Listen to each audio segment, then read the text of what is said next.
আমাদের একটা প্রতিবেশী দেশ আছে, আমরা আমাদের দেশ নিয়ে যত ভাবি তারা তার চেয়ে বেশি ভাবে। কথা বুঝতেছেন না? আরো ভেঙে বলতে হবে। হ্যাঁ, আমরা আমাদের দেশ নিয়ে যত উদ্বিগ্ন, এদের আরো টেনশন বেশি। বলেন, আমাদের দেশে শান্তি আছে না নাই? আমরা হিন্দু মুসলিমে কখনো দাঙ্গা লাগে? আসতে বলেন, কেন লাগে? ওদের পূজা পার্বণে আমাদের মাদ্রাসার ছেলেরা যে পাহারা দেয়, চিল্লায় বলেন ঠিক কিনা? আমাদের তাফসির মাহফিলের সময় ওরা ডিস্টার্ব করে, ঢোল বাজায় না।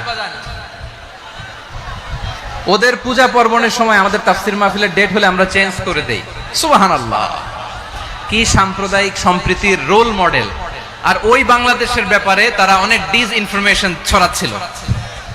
ভারতের অনেকগুলো গণমাধ্যম, আমি জেনারেলাইজ করব না, আমাদের প্রতিবেশী দেশের সব গণমাধ্যমকে আমি দোষ দিতে চাই না, অনেকগুলো গণমাধ্যম তারা ডিসইনফরমেশন শেয়ার করেছে।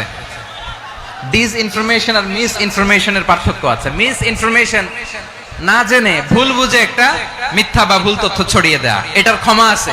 এটার কি আছে? আর ডিসইনফরমেশন মানে ইচ্ছা করে, প্ল্যান করে, ম্যাপ করে, ছক এঁকে মিথ্যা, গুজব, রটনা সোশ্যাল মিডিয়ায় ছড়ানো, এটার ক্ষমা আছে? আওয়াজ করে বলেন, ক্ষমা আছে? ভারতের কিছু গণমাধ্যম তাই করেছে, আমরা ব্যথিত হয়েছি, আমাদের হৃদয়ে রক্তক্ষরণ হয়েছে। আমাদের প্রতিবেশী দেশকে বলতে চাই, আমাদের দেশ নিয়ে আপনাদের ভাবার দরকার নাই, নিজের চরকায় তেল দেন, নিজের দেশ নিয়ে ভাবেন।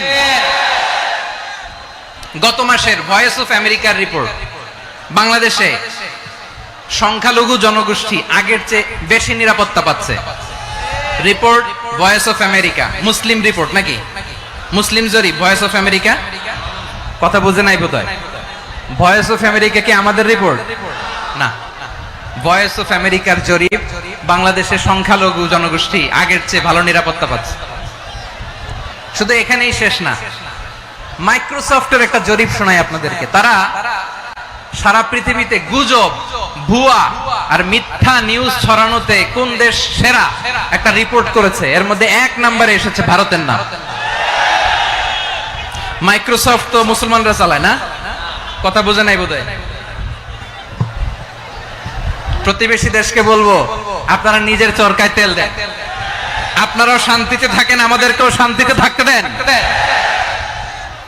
সব চেঞ্জ করা যায়, প্রতিবেশী চেঞ্জ করা যায় না। আমাদের ল্যান্ড তাদের ল্যান্ড, পাশাপাশি। আমরা চাই তারাও সুখে থাক, আমরাও সুখে থাকি, ঠিক কিনা? কিন্তু প্রতিবেশী হলে বন্ধুত্বপূর্ণ আচরণ করতে হয়।